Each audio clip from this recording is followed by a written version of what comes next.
जैन जी, श्रीमती नीतू जैन जी, पुत्र पुत्री चहक जैन, जीनम जैन, दिल्ली।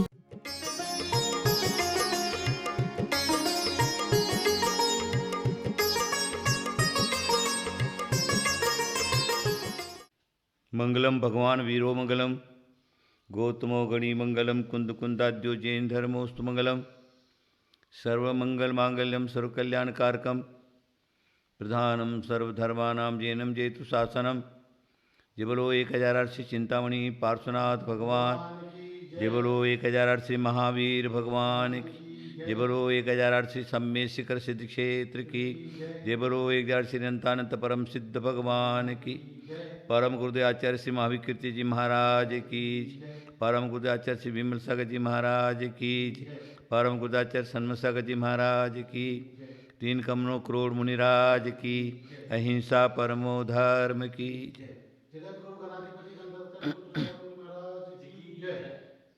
हाँ देखिए, आज हम दुखी क्यों हैं, एक विचारणीय विषय है। जीव जिधर भी जाता है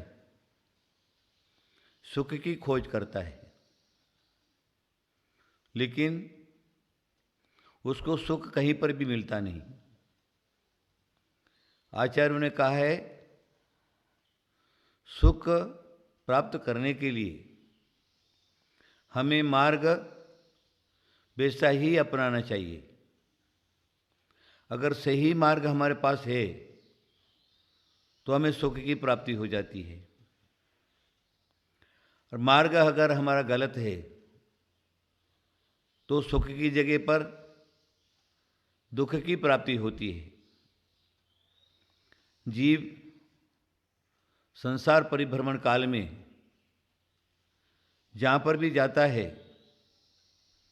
वह सुख की खोज करता है, मुझे सुख चाहिए, मुझे सुख चाहिए, मुझे सुख चाहिए। लेकिन अभी तक उसको सुख की प्राप्ति क्यों नहीं हुई, शांति की प्राप्ति क्यों नहीं हुई, ये एक विचारणीय विषय है। देखिए भव्यात्माओं, हमें क्या करना है, हमें सही मार्ग अपनाना है। सही मार्ग बताने वाले जो गुरुजन हैं उनकी शरण में जाना है।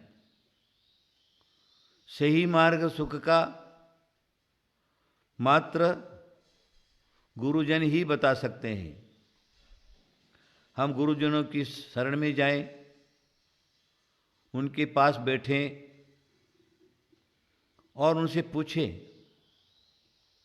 भगवान मैं संसार में भटक रहा हूं और जिधर जाता हूं उधर दुख ही दुख मिलता है। देखिए,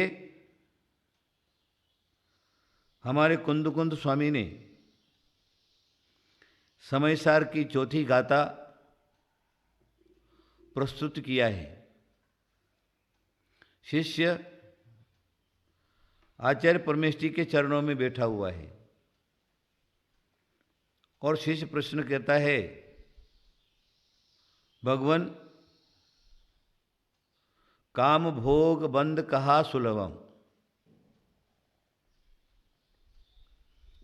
काम भोग बंद की कथा सुलभ है, जिधर भी हम जाते हैं उसकी प्राप्ति सुलभ हो जाती है। किंतु जो आत्मतत्व की बात है, सुख की बात है, वो हमें जल्दी से जल्दी क्यों नहीं प्राप्त होती है। तब कुंद कुंद भगवान ने शुद्ध परिचिदान भूया सव स्वीकाम भोग बंद कहा, ये गाता दे दिया। शुद्ध परिचिदानुभूवा, काम भोग बंद की कथा सुनी है और अनुभव में दिया है। शुद्ध परिचिदानुभूता और परिचित है, और जिधर जाओ उधर वही वही सुनने को मिलता है, इसलिए सुलभ है। लेकिन जहाँ सुख की बात है, शांति की बात है, आत्मा की बात है, आत्मिक सुख की बात है, उसने न कभी सुना है और न ही ऐसे निमित्तों के पास गया है और न ऐसा कभी प्रयत्न किया है।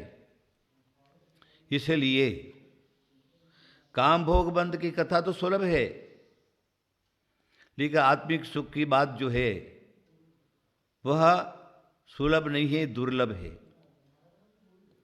मेरे कहने का यही एक मतलब है। संसारी जीव काम भोग बंध की कथा जो है उसमें रचा पचा है, उसमें उसकी आसक्ति है, उसी की ओर उसका बढ़ना है और प्रयत्न पुरुषार्थ भी उसका उसी रूप में हो रहा है। इसलिए जो हम चाहते हैं उसका मार्ग अगर हमने नहीं अपनाया तो हमें वो प्राप्त नहीं हो सकता। हमको जो चाहिए उसी मार्ग पर हमको जाना पड़ेगा। उदाहरण के लिए, अगर हमको सम्य शिखर जाना है तो सम्य शिखर का क्या मार्ग है, उसी मार्ग पर अगर हम जाएंगे तो हमें सम्य शिखर की प्राप्ति हो जाएगी। हमें दिल्ली जाना है तो दिल्ली का मार्ग अपनाना पड़ेगा। मद्रास जाना है तो मद्रास का मार्ग अपनाना पड़ेगा। कहने का मतलब क्या है, जहाँ हमको जाना है वहाँ वही मार्ग हमको अपनाना पड़ेगा। अगर वो मार्ग सही मिल गया, बताने वाला सही हुआ, तो हम जिस स्थान पर जाना चाहते हैं वहाँ हम पहुँच सकते हैं, नहीं तो नहीं पहुँच सकते। मैं आपको श्रृंखला पहली उपदेश का एक उदाहरण प्रस्तुत करता हूँ। आज हम सब लोग गलत मार्ग पर चढ़ गए। हमारा मार्ग सही नहीं है। हमारा संयम बिगड़ा, हमारा चारित्र बिगड़ा, हमारा रहन सहन बिगड़ा और हमारा खान पान बिगड़ा। उसके कारण सही मार्ग पर हम जाना भी चाहते हैं तो भी जा नहीं पाते। हमें सही मार्ग के लिए जो जो निमित्त कारण हैं उन निमित्त कारणों को हमें मिलाना पड़ेगा, तो हमारे कार्य की सिद्धि हो सकती है। देखिए, हमारी जो भी मानसिकता है, हमारा व्यवहार है, हमारा चारित्र है, हमारा संयम है, हमारा खान पीन पान है। चलो मैं बाकी सब बातों को अलग रखते हुए आज सिर्फ लोगों के खान पान पर प्रकाश डालता हूँ। नीतिकारों ने कहा है, जैसा खावे अन्न वैसा होवे मन, जैसे पीवे पानी वैसी बोले वाणी। जैसा खावे अन्न, अगर हमारा अन्न जो है खराब है, अच्छा नहीं है, सात्विक नहीं है, तो हमारा मन भी सही नहीं हो सकता। हमारा मन जो है अगर सही रखने के लिए हमें हमारा खान पान शुद्ध रखना पड़ेगा। जैसा खावे अन्न वैसा हुए मन, और जैसा पीवे पानी वैसी बोले वाणी। पानी जैसा पीता है वैसी हमारे मुंह से वाणी निकलती है। इसलिए सर्वप्रथम हम लोगों को अपने खान पान की शुद्धि रखना परम आवश्यक है, क्योंकि हमारी जो मानसिक क्रियाएं हैं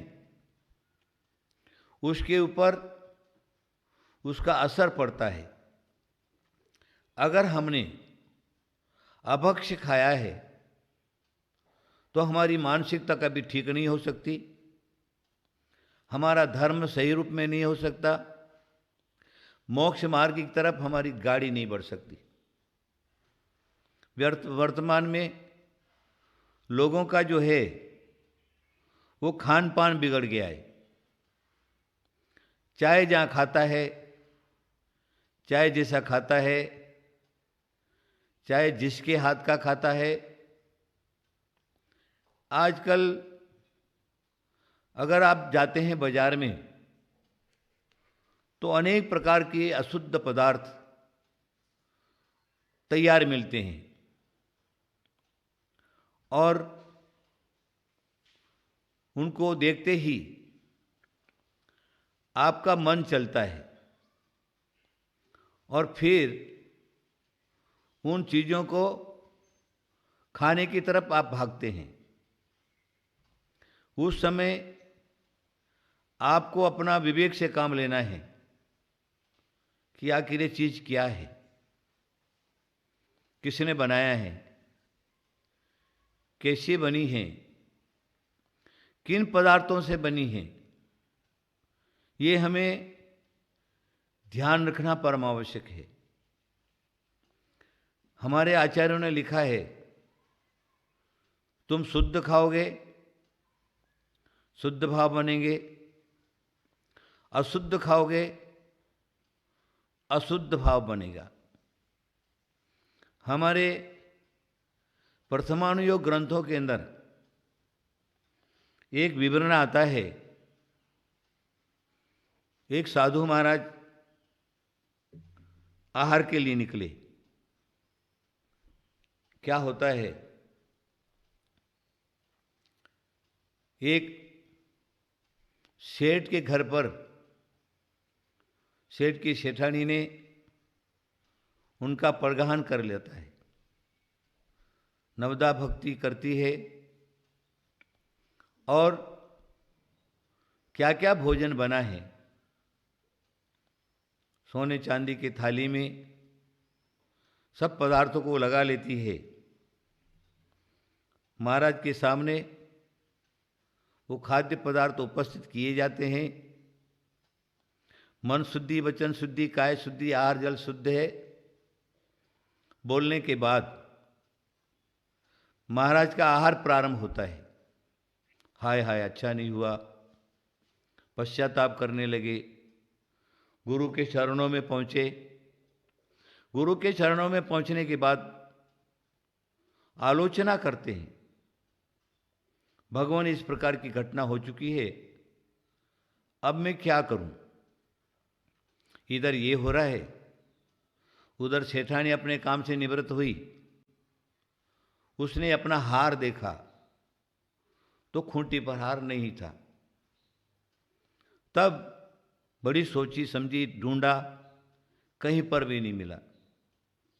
सेठ जब भोजन के लिए आए, सेठानी ने सेठ के सामने बात रखी, किस प्रकार मेरे सोने का हार लगा हुआ था और वो सोने का हार अब नहीं मिल रहा है,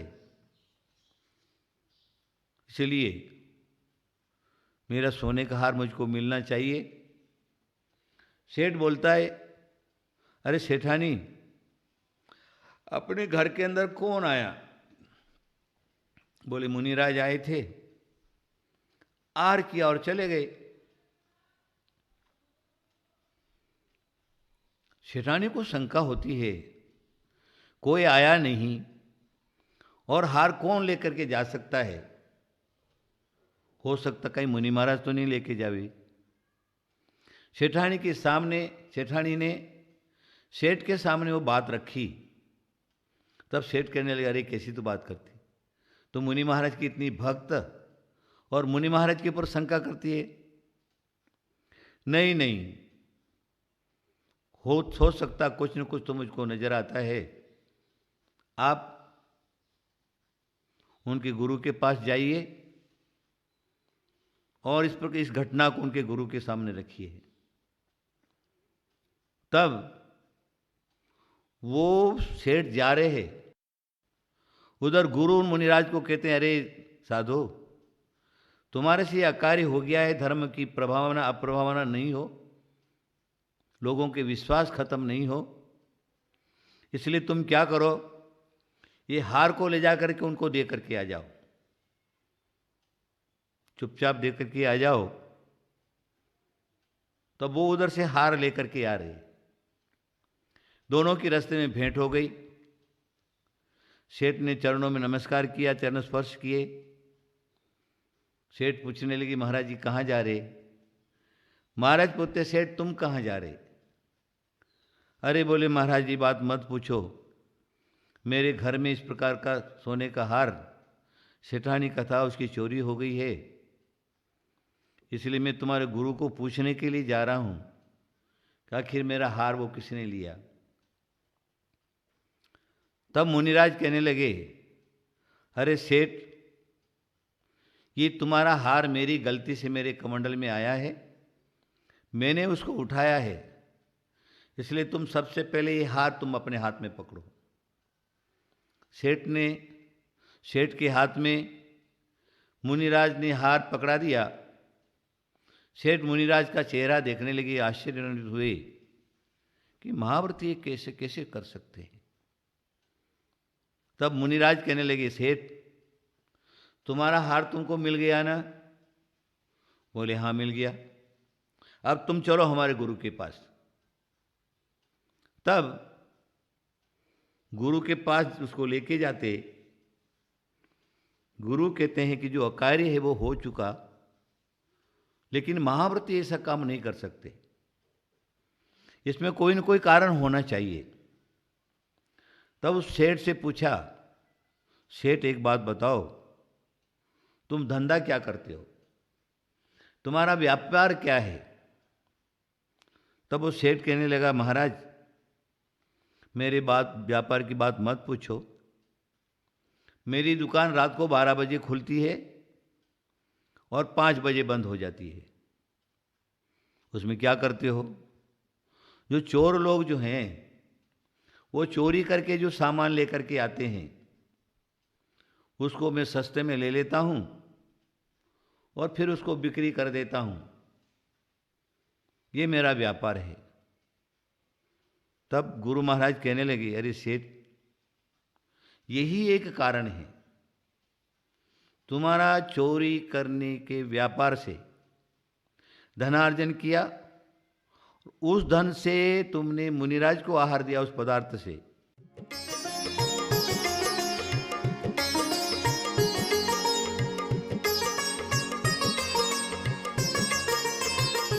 इस कार्यक्रम के पुण्यार्जक थे श्री अजय जैन जी, श्रीमती नीतू जैन जी, पुत्र पुत्री चहक जैन, जीनम जैन, दिल्ली। आगम की वाणी को जन